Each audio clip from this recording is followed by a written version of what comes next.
servicio a anexos. En la edición de hoy vamos a compartir sobre el Congreso de Gerontología que se llevó a cabo en nuestro país y también sobre el proceso de transición de estudiantes con discapacidad cognitiva de la educación especial a la regular. Desde la Universidad de Costa Rica les saludamos María Fernanda Jiménez y Yuri Muñoz. Acompáñenos la siguiente media hora. El 7º Congreso Internacional de Gerontología exploró las transformaciones sociales de los últimos años. Veamos algunas reflexiones sobre este evento respecto al desarrollo humano y las políticas que se deben implementar para eliminar la exclusión de la vejez. En julio se celebró el 7º Congreso Internacional de Gerontología. Los ejes principales de la gerontología, las transformaciones sociales y el desarrollo humano. Entonces con estos ejes queremos escuchar reflexiones y políticas que existen alrededor de estos temas. Desde la gerontología, cómo nosotros tenemos que avanzar para poder dar respuesta a todas estas transformaciones sociales que se están dando en el mundo y que Costa Rica no está exento, ¿verdad? Daré una charla sobre la exclusión en la vejez, que es un enorme problema alrededor del mundo. Voy a hablar desde una perspectiva europea y al final del Congreso también voy a hablar de cómo se hace la investigación sociogerontológica desde el punto de vista de la etnicidad y la raza y por qué necesitamos de forma tan desesperada una perspectiva latinoamericana. Para dar las respuestas que esta población tan variada necesita, debemos entender cómo estamos envejeciendo. Diferentes grupos dentro de la población mayor envejecen de formas diferentes. Si sos una persona de la clase trabajadora que usó el cuerpo durante toda la vida en labores pesadas, tus necesidades son muy diferentes que las de una persona mayor que tuvo una vida académica o sedentaria detrás de un escritorio.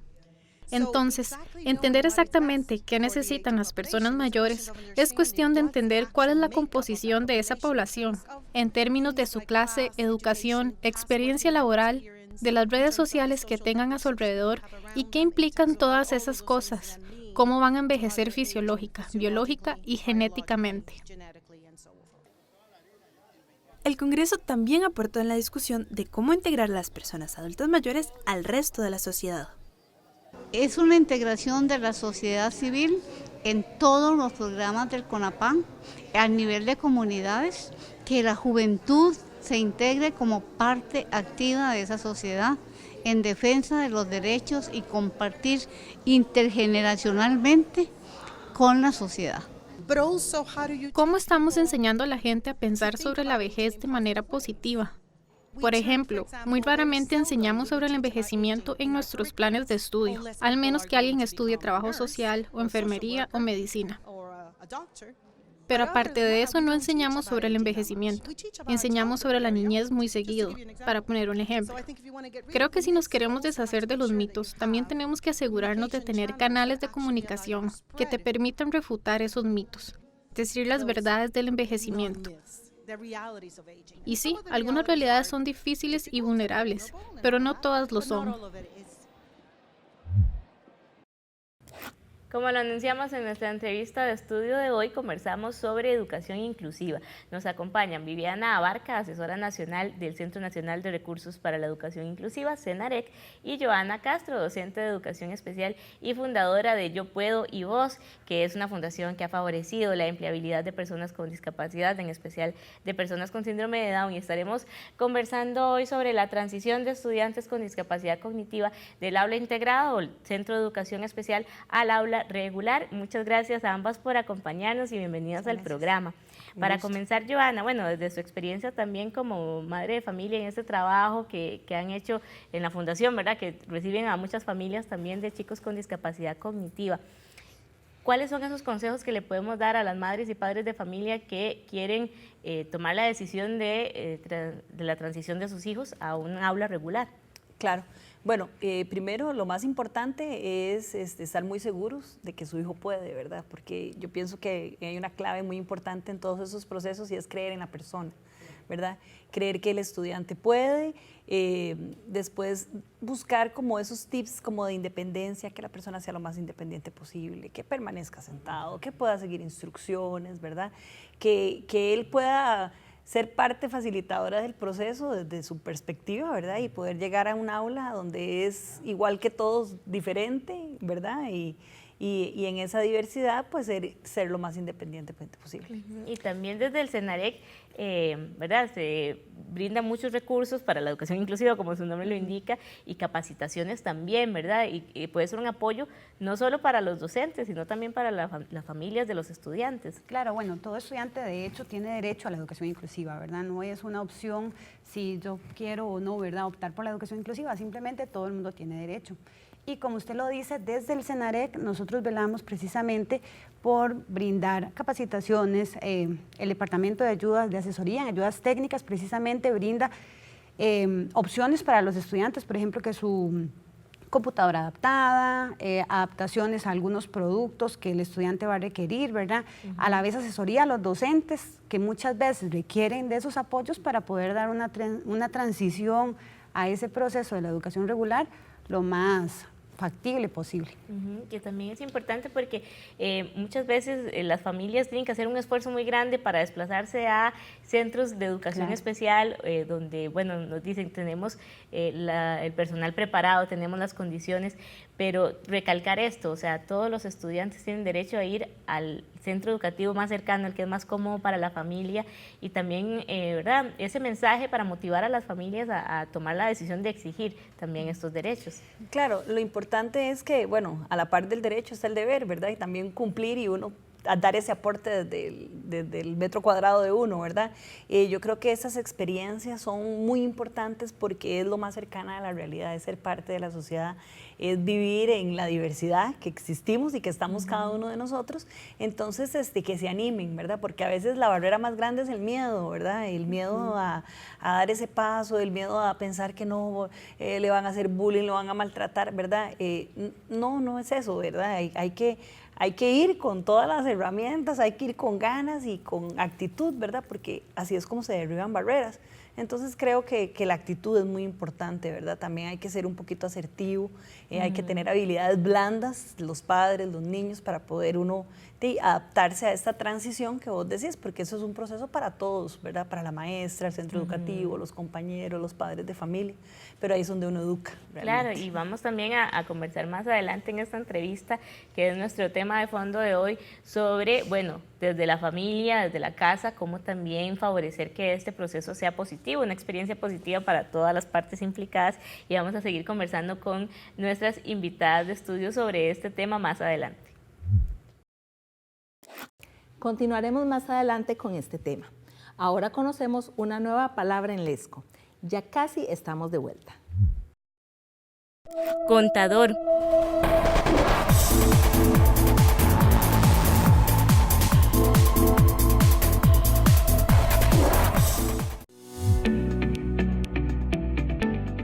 Nexos es el programa de televisión que promueve la inclusión de las personas con discapacidad y adultas mayores. Comuníquese con nosotros al teléfono 25 11 6949 y también mediante el correo electrónico nexostv@gmail.com.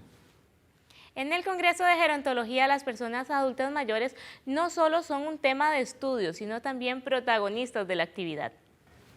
A continuación veremos cómo su participación en eventos académicos, por ejemplo, un congreso, pueden llegar a tener implicaciones en la vida cotidiana de esta población. El 7º Congreso de Gerontología, organizado por el posgrado de la Universidad de Costa Rica, tuvo un día dedicado completamente a las personas adultas mayores. Desde el 2005, que empezamos con los congresos internacionales, consideramos que debemos involucrar a las personas adultas mayores y que sean ellos protagonistas, porque muchas veces tomamos decisiones en los planes, en los programas, desde el escritorio y no desde la necesidad de las personas adultas mayores. Algunas personas adultas mayores resienten que, por lo general, no las escuchan. No, es un ideal, pero es un caminar, y como un caminar siempre hay un terminar, y no lo vamos a terminar tan rápido. Realmente el CONAPAN es muy joven. Si lo comparamos con nuestra historia, somos jóvenes, pero en ese caminar vamos brincándonos piedras y alcanzando logros. Pero esa exclusión está empezando a cambiar. Por dicha que ahora la tendencia es escucharlos y tomarlos en cuenta y que las políticas salgan también desde ellos, ya no tanto desde el escritorio de personas que decidían por ellos. Con la Convención Interamericana de Protección de los Derechos de las Personas Adultas Mayores se ha ido logrando esto, de manera que ellos sean protagonistas en sus situaciones, en su resolución de problemas, que ellos sean parte de esto, no que sean las políticas y los programas dirigidos por otras personas. Cuando estamos tratando con un tema de una ciencia social o un tema médico tan variado como el envejecimiento, que es una problemática tanto biológica como sociológica y psicológica, necesitamos tener no solo la perspectiva de diferentes disciplinas, sino que también necesitamos la visión de nuestra población meta, en este caso de las personas adultas mayores, para asegurarnos que nuestra investigación sí resuena con sus necesidades.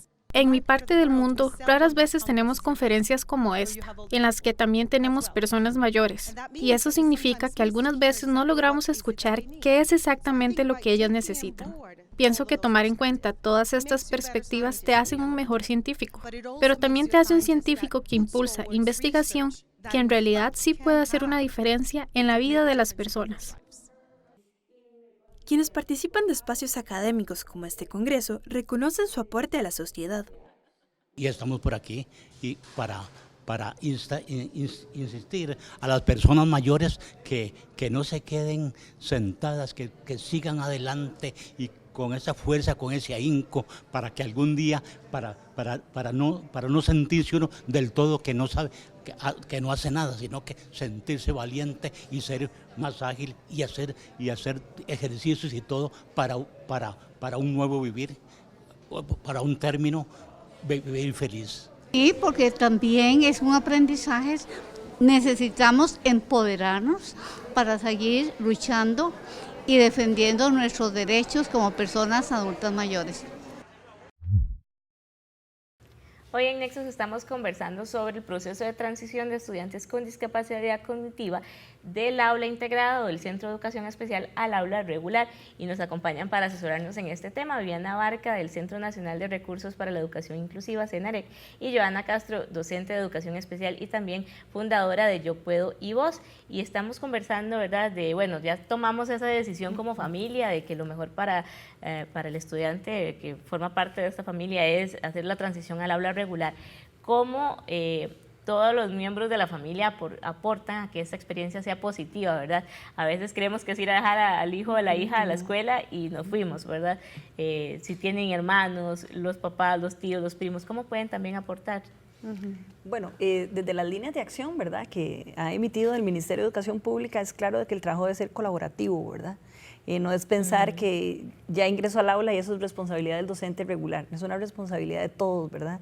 Porque todos los actores y la comunidad educativa tenemos que ser parte del docente de apoyo, el docente regular, el padre de familia. Entonces no es solo ir y llevarlo y traerlo, sino realmente tener un protagonismo, ser parte del proceso, estar empapada, qué estamos viendo, qué temas refuerzo en casa, ¿verdad? Es todo un proceso de realmente un trabajo colaborativo donde hay involucramiento de la persona. Es importante, yo siempre se lo recalco a los padres de familia, ¿verdad?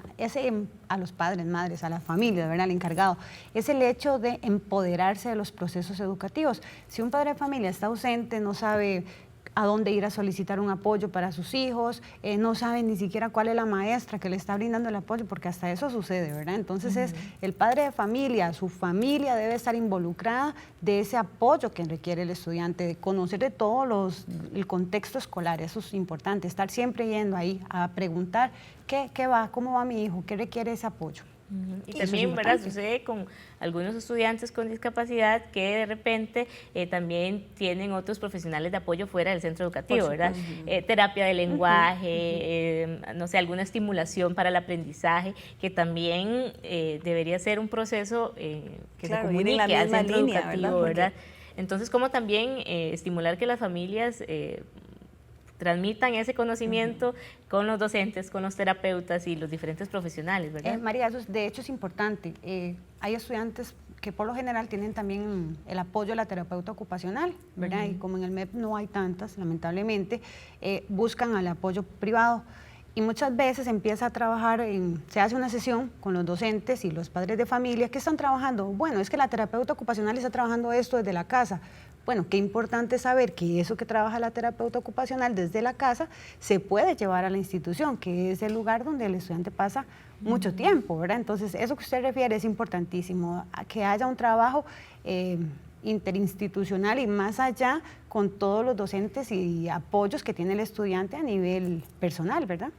Y también que inclusive puede ser que tengan apoyo de terapeuta ocupacional, en el mejor de los casos, del Ministerio de Educación Pública y complementen por el sector privado, ¿verdad? Si la familia tiene esa posibilidad y que ojalá coordinen el trabajo, porque de repente están estimulando por caminos diferentes y pues se le hace una confusión al estudiante, ¿verdad? Ahí es importante que el objetivo y la ruta sea la misma para todos, ¿verdad? Porque todos esos apoyos personales que hay, sean profesionales o no, porque igual la abuelita es un apoyo personal, la tía, ¿verdad?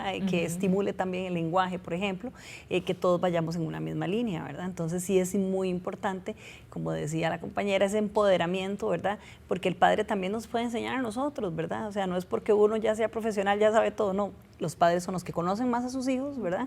Y son los que nos pueden también dar una información muy valiosa para nosotros. El otro día, de hecho, haciendo una visita, una madre decía la profesora, sí, nosotros hemos aprendido desde esta mamá, porque ella nos enseñó cómo hablarle para que él conozca los límites que hay que tener. Entonces, porque en la casa el chiquito, ¿verdad?, hacía lo que la mamá le pedía, en favor de él, lógicamente. Y llegaban a la escuela y hacía un berrinche. Entonces la mamá fue la que empezó precisamente a educar, a enseñar a esas maestras de cuál era la actitud correcta para que él siguiera los procedimientos. Entonces es eso, ¿verdad?, ese trabajo conjunto precisamente que favorece al final al estudiante. Claro, sí, inclusive ir más allá, no solo la familia, sino es un trabajo con la comunidad, ¿verdad?, con el entorno del estudiante. Y también pues vamos a seguir conversando sobre este tema porque es indispensable también conocer cuáles deben ser las condiciones que el centro educativo debe dar para que existan estos ajustes razonables y podamos disfrutar de un proceso en donde estudiantes con discapacidad cognitiva acceden a una educación inclusiva y de calidad. Y vamos a seguir conversando de este tema al volver de la pausa, porque nuestras invitadas se quedan acá con nosotros en el set para darnos esas luces de cómo este proceso puede ser lo más positivo posible. Carnicero.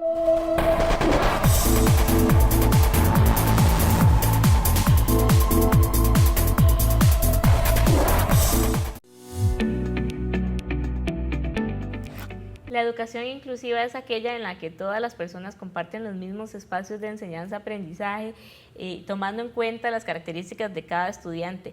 Hoy nos acompañan Viviana Abarca, asesora nacional del Centro Nacional de Recursos para la Educación Inclusiva, CENAREC, y Joana Castro, docente de Educación Especial y fundadora de Yo Puedo y Vos, y estamos hoy conversando sobre el proceso de transición de estudiantes con discapacidad cognitiva de la educación especial o del aula integrada al aula regular. ¿Qué debemos como padres o madres de familia esperar del centro educativo regular al que está ingresando mi hijo o mi hija? ¿Cuáles son los ajustes razonables que tienen derecho a acceder? Entonces, ¿verdad?, para hacer ese checklist, ya hablamos de la responsabilidad de la familia, pero también qué tiene que ofrecer el Ministerio de Educación Pública al estudiante. Sí, bueno, yo pienso que algo muy importante que a veces le preguntan los papás a uno, ¿y tengo que ir a decir que mi hijo tiene síndrome de Down? Le digo yo, no, usted va a ir a matricular a Juan Pérez, o sea, usted no tiene que decir una etiqueta, ¿verdad? Porque su hijo es persona y eso es lo más importante, ¿verdad? Primero creo que desde la casa hay que quitarnos un poco las etiquetas, ubicarnos en el modelo social de la discapacidad, que es un sujeto de derechos, pero también de deberes, ¿verdad? Y ir como de la manera más natural, ¿verdad? Porque no podemos esperar que tengamos corona, un trato especial, ¿verdad? Es un estudiante más del aula, ¿verdad? Que eso es lo primero como que tenemos que meternos en el chip.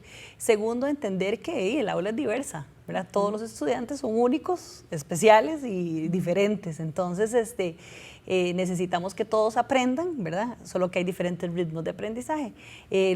Su hijo es el que va a dar la pauta, ¿verdad? ¿Y qué va a necesitar en qué momento? El ministerio debe tener la apertura para darle los apoyos y las actitudes correctas, ¿verdad? Porque a veces la barrera más grande es la actitud de cómo lo recibo o cómo toco esa puerta, ¿verdad? Porque ya te digo, a veces los papás llegan como imponiendo o pidiendo, quiero esto y esto y esto porque mi hijo es el autista. No, su hijo es una persona con un nombre, ¿verdad?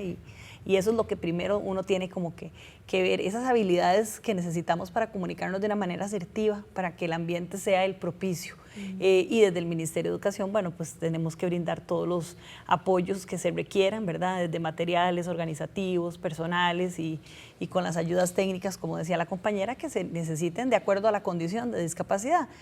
También considerando que no todas las personas con síndrome de Down son iguales o todas las personas con una condición de autismo son iguales, ¿verdad? Cada uno irá a su ritmo y eso es algo muy importante que hay que tener, no es una receta. Viviana, también es importante porque, bueno, esto que mencionaba Joana, ¿verdad? La actitud. Claro. Puede ser, y los padres y madres de familia, bueno, lo habrán experimentado o deberían estar preparados para saber reaccionar cuando la actitud del centro educativo no es esta apertura, ¿verdad? A la inclusión.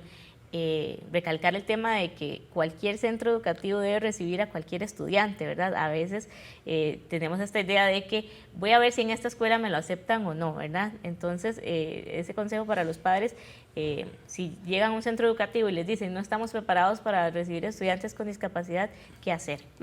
Bueno, de hecho, todos siempre que hemos atendido a un estudiante que viene con una condición de discapacidad, lo que hay es temor, y es normal, el temor va a ser normal por parte del padre de familia, por el estudiante, por el centro educativo. ¿Qué vamos a hacer, verdad? Pero como dijimos al inicio, todo estudiante tiene derecho a una educación de calidad, ¿verdad? Ahora que estamos trabajando con la Agenda 2030 desde el 2015 en el objetivo 4 de los Objetivos de Desarrollo Sostenible, hasta que el estudiante tiene derecho a una educación de calidad y equitativa, ¿verdad? También e inclusiva. Entonces, ¿qué podemos nosotros decir a los centros educativos? Bueno, nosotros somos MEP porque estamos en oficina, pero no precisamente, ¿verdad? MEP somos todos los que estamos en las aulas, entonces todos tenemos la obligación de generar la educación inclusiva y sí podemos buscar apoyos. Como usted dice, tal vez no va a tener su rampa en el momento en que ingrese, pero la Junta de Educación, la Junta Administrativa debe proveer en algún momento que ese centro esté siendo accesible. Si en el momento no hay rampas, se da un aula que sea la que el estudiante pueda acceder sin dificultad, ¿verdad? Hacer uso de los recursos que brinda el Ministerio de Educación Pública para solicitar los apoyos tecnológicos que él requiera o organizativos. Es importante tener en cuenta que no todo estudiante, porque por lo general nos dicen, mire, es que mi hijo tiene autismo, entonces ocupamos una laptop. No todo estudiante que tiene autismo va a requerir una laptop, ¿verdad? Como dice la compañera Joana, eso va a depender de la condición del estudiante, de las pautas que el mismo estudiante va dando en las clases, lo que la maestra va viendo, ¿verdad? Y que va recomendando. Pero eso es importante, todos estamos en la obligación y todos estamos en la obligación también de buscar esos apoyos, claro, tanto padres como docentes. Y para cerrar, nos gustaría poder, ¿verdad?, seguir conversando de este tema porque hay muchos aspectos que probablemente las personas que están sintonizando el programa tendrán sus dudas, pero cómo contactar con Senarec para que les asesoren específicamente en el caso de cada persona, como lo dice Viviana, no hay recetas, ¿verdad? No hay Entonces, recetas. cómo asesorarse como padres de familia, como docente, sobre la educación inclusiva, cómo acceder a los servicios del Senarec. Bueno, en Facebook nos pueden seguir en Facebook Senarec, igual en nuestra página web, Senarec, o al 2528-1900. Ahí al departamento de capacitación, al departamento de ayudas técnicas, al de información, al CEBRA y que no se me olvide ninguno porque después se resienten, y al de investigación. Ahí a cualquiera, con muchísimo gusto, de verdad estamos esperando las llamadas porque queremos empoderar a padres de familia, a docentes, sobre lo que es la educación inclusiva. Así es, y pues ojalá que mucha gente aproveche estos recursos, ¿verdad?, de la oportunidad y pues también aporte desde su responsabilidad cada miembro del sistema educativo. Claro. Les agradecemos a Viviana y a Joana que nos hayan acompañado y pues aconsejado, ¿verdad?, sobre este proceso. Muchas gracias. Con gusto. Y muchas gracias también a ustedes que siempre siguen la transmisión de Nexos. Ahora Yuri nos cuenta con qué seguimos en la edición de hoy. El Sistema de Estudios de Posgrado de la Universidad de Costa Rica aporta su granito de arena al estudio de la gerontología desde hace ya 25 años. A continuación conoceremos los próximos retos de este posgrado único en Centroamérica. El posgrado en gerontología de la Universidad de Costa Rica cumple 25 años. Debido a que la vejez se puede abordar desde muchos ámbitos, es un programa interdisciplinario. Por eso es que nosotros tenemos egresados y graduados de diferentes disciplinas, tenemos abogados, ingenieros, gente de las ciencias de la salud, de ciencias sociales, porque el abordaje que se le da a la persona que está envejeciendo tiene que ser interdisciplinario, ¿verdad? La gerontología no puede con solo una disciplina abordar a una persona integralmente. Como posgrado, uno de los aportes a la sociedad más importante que tiene es ayudar a desmitificar la vejez. Y usted escucha que mucha gente no quiere envejecer porque le tiene miedo, pero toda la política y la teoría que estamos utilizando en los últimos años es sobre el envejecimiento activo, de manera que las personas adultas mayores puedan estar participando activamente en la sociedad, que tengan los derechos a la educación, que tengan los derechos a la seguridad social. Y es también ese desconocimiento que hay sobre la etapa de la vejez y el desconocimiento de que todos los días estamos envejeciendo. Ahora buscan expandirse a otras sedes de la universidad y al resto de Centroamérica, para seguir aportando a un campo de estudio que es relativamente joven. Todas las transformaciones sociales que estamos experimentando en el país, los diferentes tipos de familia, las diferentes comunidades, los servicios que se dan a las personas envejecientes, todo ha sufrido cambios y eso es uno de los retos, cómo desde el posgrado le vamos a dar respuesta a la formación de los futuros profesionales en gerontología, que esté acorde con las necesidades del país y de la región.